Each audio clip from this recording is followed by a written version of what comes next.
You the man. You the man. No, Fuse on the man. Yo, Flavor Flav. Chuck D. And we command that Public you watch Enemy. Fuse the man. Am I early? Did I beat the host? Who's standing on my cable?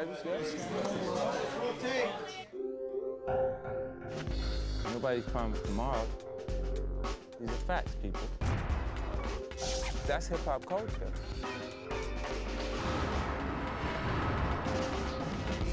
$50 What's up, man? What's up, man? You're on the record with Fuse. Yeah. How you doing? Feel good, man. Before I Self Destruct is the new album. Been working on it for a couple years. Yeah, I had an opportunity to work on this project longer. On Before I Self Destruct, the person who you're talking about, who people will most clue in on, is not Game, is not Jay, it's your ex. And you talk about her a bunch of times. You talk about her? I went through a hell of a time during this album process with the family court situations and things. And I expressed it there, and I'm not going to dwell on it. But you made a record about her, a whole record dissing her. What record was that? Do you think about me? Well, that's just me asking the question that the 55% of the people who were married that are divorced would ask. Sure, sure. You know, like when you're in a relationship, people invest emotionally and it's not even. It's one person is always loving harder than the other one. Yeah. And they'll begin to resent you. So this is why a lot of times you can go from being friends to being physical to giving each other titles like you're my girlfriend and I'm your boyfriend, or you're my fiance, or you're my wife, and then to the extreme of not being friends anymore. So you saying you were the one who was loving harder?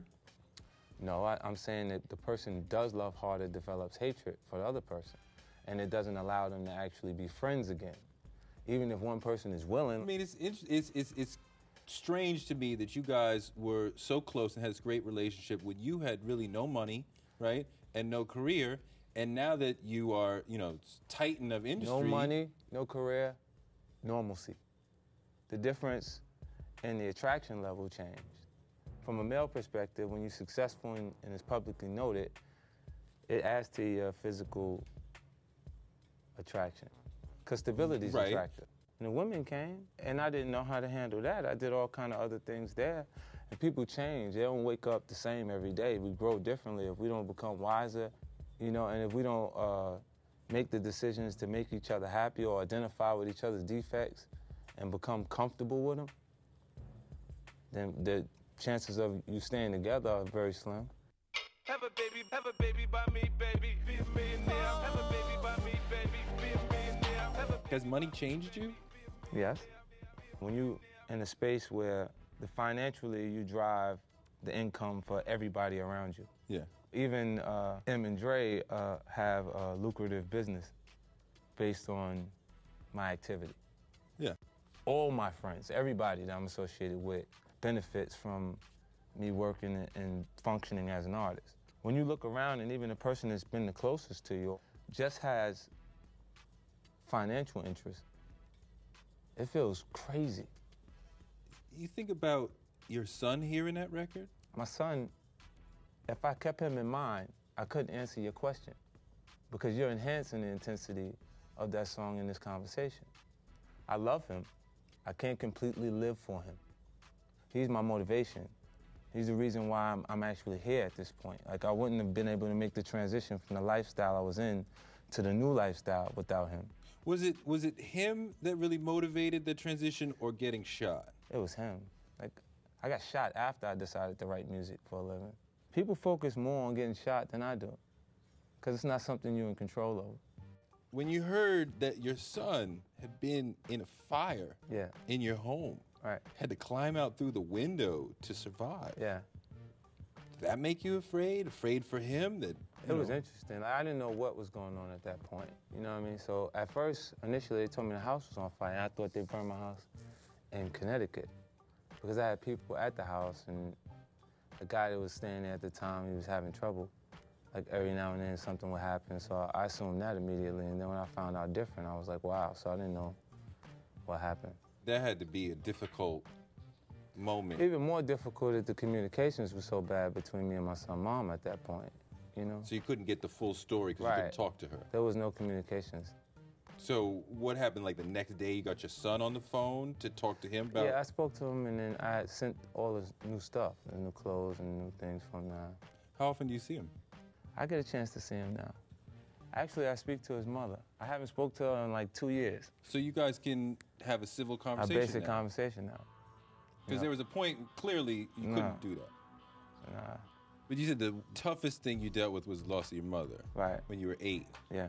Well, tell me about how that was for you emotionally. And you remember where you were when you found out? Yeah, but I was so young that it didn't affect me right then. Right. It's just, I associated everything good with my mom. And when she went away, all the nice things went away. You know, and the only people that I've seen that had things that spoke to the lifestyle that I had prior to her, you know, dying was people from that life. So I would see, you know, a guy, the nice cars, clothes, jewelry, and different things, and they would appear to have everything from my perspective at that point. And it kind of led me into the same lifestyle that she was actually in. And I started hustling too. I want to find the things in my life, so I hustle. You get in my way while I'm trying to get mine, and I'm you. They'd ask, like, what's the matter with your shoes? And not realize that there's no one there to buy those shoes anymore. Right. You know, and they buy you shoes the first time, and then when they get tired of feeding you fish, because after we eat the fish, we hungry again, they give you a pole. Do you wish that she was here to see you now, how you've succeeded? I wish she could have been here to see it, but I think I would have been different. So I'll just settle for her being here in spirit. Yeah, because, I mean, I think the person you've become is critical that you didn't have parents. Right. Well, it's critical to everything is the way it is. I don't think the circumstances that I've been brought up under, I think, create me. The things you go through as a person, I think, shapes your character. Daddy ain't around, probably out committing felonies. My favorite rapper used to sing, check out my melody. I wanna live good. I sell for a 4-finger ring, one of them gold ropes. Has your father ever called, said anything? Nah, I appreciate him for not calling if he's out there now. I mean, a lot of rappers get big and get money, and then dad People suddenly, show up, yeah.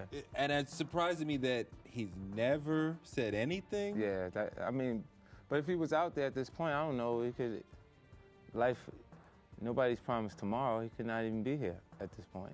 It's true. But if he was there, I'd appreciate it if he stayed away from me.